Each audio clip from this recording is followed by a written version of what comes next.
Have you ever experienced silos between departments on your projects? Does it feel like there's some groups who are just kind of doing some things on their own? Hi there, I'm Jennifer Glatz, Project Leadership Coach and founder of Pro Collab Consulting, and I welcome you to my Project Leadership Coaching session all about breaking silos. We are going to talk about how to build more collaboration inside project based organizations. So let me know in the comments, Project Leader, what sort of silos have you experienced on your projects? Where have you seen a misalignment between different groups that you've experienced on your projects? Let me know in the comments. And as you're doing that, let me share about a very common project silo that I've experienced throughout my career. And that is it is the silo between the office and the field, or engineering and construction. I cannot tell you the number of tense moments and frustration that I've seen happen on projects inside the engineering and construction space because of a misunderstanding or a misalignment between the two groups. And honestly, it's sad because there's so much tension, frustration that can absolutely be avoided by solving the whole silo dynamic. And it honestly doesn't matter what the silo is, what the two departments are. You can certainly insert your own here. Maybe that's dev and ops, or maybe that is manufacturing versus corporate. If you would like to learn how to solve these silos on your projects, then keep watching because I'm going to show you the exact steps on how to solve that. Just like I have helped Tyler. Tyler is a director of operations of an industrial maintenance company. And we had a strategic alignment session with 28 of his core staff to be able to gain alignment between a few different groups within his company, within sales, project managers, shop, and of course, site supervisors. And here's what he shared with me, that he was feeling much more aligned about the objectives and visibility within the business. So, why is it important that we solve silos inside project based organizations? Well, because project leaders, we are the caretakers of the overall success of our projects. And the successful outcome of your project depends on not only the sum of the contributions of each of the departments, but it depends on their integration. It depends on how well they work together in alignment towards that main project goal that you're trying to accomplish. So, a question that may come up in your minds is, what causes this silo behavior, this dynamic inside project based organizations?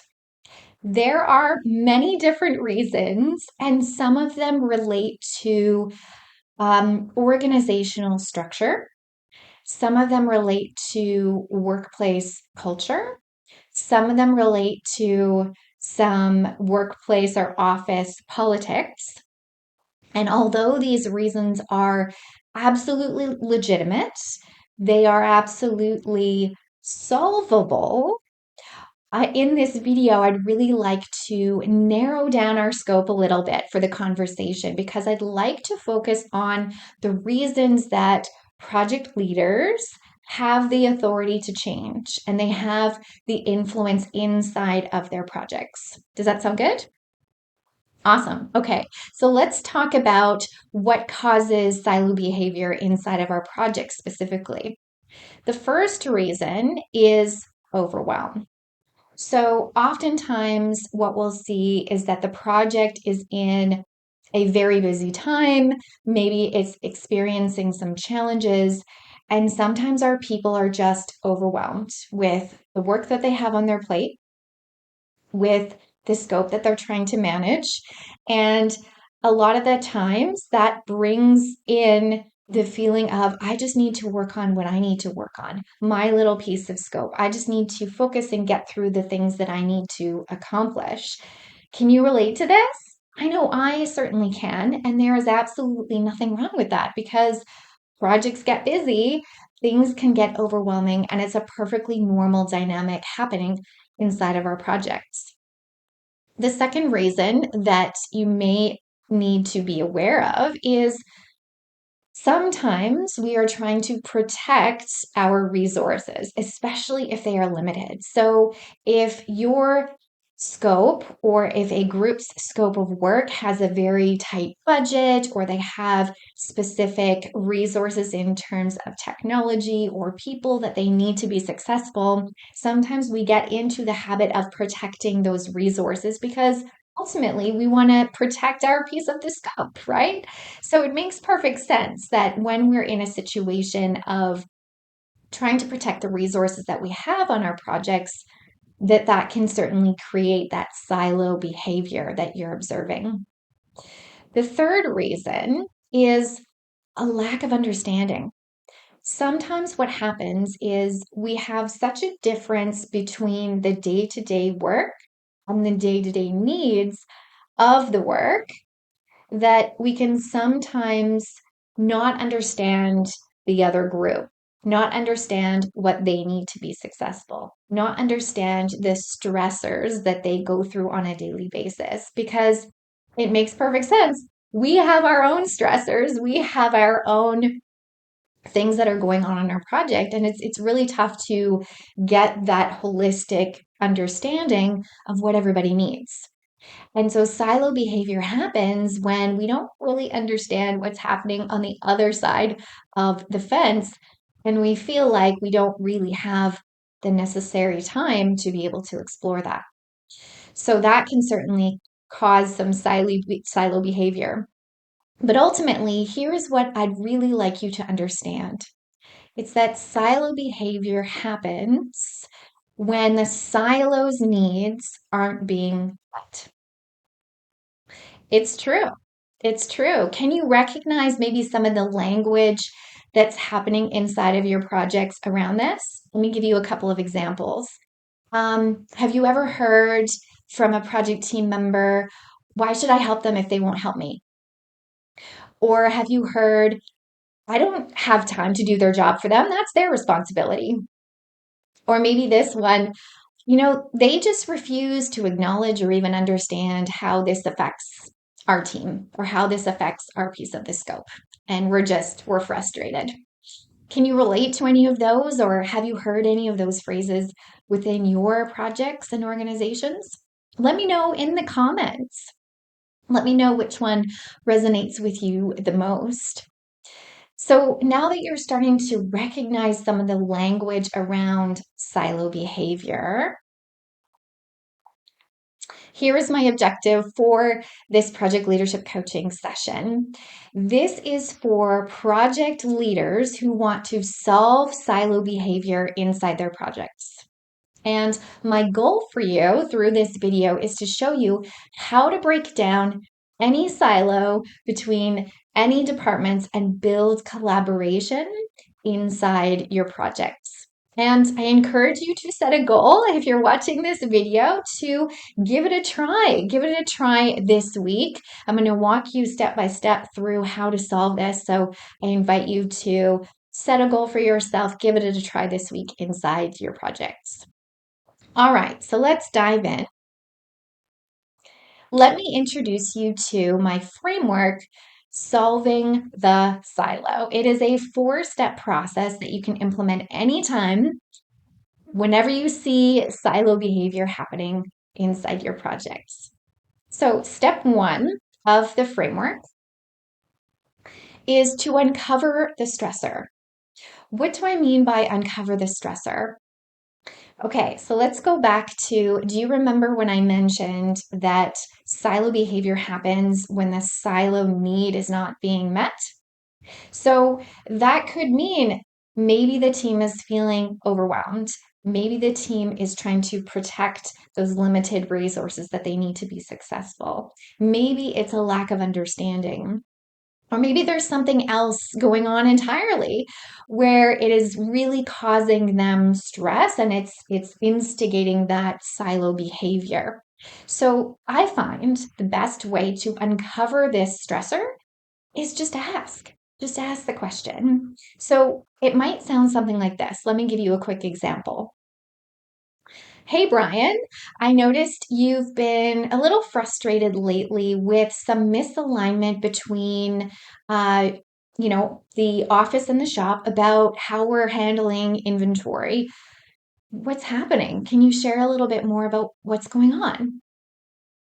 Now, I want you to notice some of the language that I've used in this example. Notice that I use the words misalignment with. This language is intended to be very neutral. So we want to be intentional about the words that we're using so that we're not picking sides. We're not saying, us versus them, or we're not assigning blame to any particular side. So when you're asking about what's happening and you're identifying the different groups who are involved in the silo behavior, um, just note to be really intentional about using that neutral language to say, hey, I've noticed a misalignment between, right? So we want to avoid picking sides or assigning blame. And that's really important in this first step. Now, continue to ask questions, continue to dive deeper. Say things like, well, tell me more about that, or how is that affecting your team, or what's going on with you? How do you feel about it? What solutions have you thought about? Keep digging, keep asking questions to really uncover and understand the stressor of what's going on with that particular person or group. All right, so that leads you into step two, which is simply asking permission to help. So say something like, would you like my help in solving that? Notice I use the words like my help. So it's really important in this step of the framework to get their buy-in and participation in finding a solution. So we are asking if they would like help in solving this silo behavior. And I want to make this distinction that we're not taking the problem away from them. We're not taking it off their plate. We are offering to collaborate together on a solution. And establishing that collaboration is really important because that's the way that you're going to find the best solution to that stressor. That you don't want to take that off their plate. You definitely want their participation and collaboration. Okay, so that's step two. Just ask permission to help. Would you like my help with that? The third step in the framework is, of course, meet the need. Meet the need of the silo. And here's the trick to this part of the framework is continue to collaborate until you have actually met the need. So many project leaders, they try a couple of things, they ask a couple of questions, and it gets tough sometimes where we don't get to the end solution. And so here's my encouragement to you today is to keep going. Keep asking questions, keep looking at different options, keep digging deeper, and seek out counsel from a trusted advisor if you're feeling a little bit stuck. Don't quit until the need is solved. That is really, really key here. And once you've got that solution, once you've found a system that's going to work, that's going to solve the need for the silo and for that individual, then and only then can you move on to step four of the framework, which is what I call invite to repeat. So here is the magic. Here is the most powerful part of the framework, which is to invite the person that you're working with to repeat the process. So hear me out. You've done the work to meet the need. You have brought a little bit of relief to the person that you've been helping. At this point in the process, you're going to see the person feel more relief, and you're going to see it in their facial expressions. You're going to see it in their body language. You're even going to experience it through interactions with them directly. You're going to see that, oh, shoulders down. Okay, good. We finally resolved this piece. And this is your moment. When you're seeing that relief, this is your moment to extend an invitation for them to start applying this framework as well. So it might sound something like this. Hey, Brian, I'm so glad that we were able to gain more alignment with the shop about managing inventory. It feels pretty good, right? It looks like you're feeling a little bit more relieved. And I'm so glad that we were able to solve that. If you have a quick moment, I would love to share the process with you that we went through to get here. I walked you through a framework called Solving the Silo, and it actually has 4 steps to it. And then you're going to walk them through the 4 steps that I'm sharing with you now. And then you're going to say something like, and you know what? The next time that you uncover a misalignment or you're seeing some of this silo behavior, then I'm here to support you if you would like to give it a try and implement this framework. So, what's really powerful about this is you're giving them the framework to follow. You are empowering them to give it a try. So the next time that they observe this silo behavior, that they can start to solve it for themselves. And of course, you are offering your support to them as well. You're not leaving them alone to do it all by themselves. The incredible part, the magic here is that once this framework gets momentum inside your team, inside other projects, and inside the whole organization, eventually it's going to become part of your project culture. It's just going to be a natural framework that is being used day to day.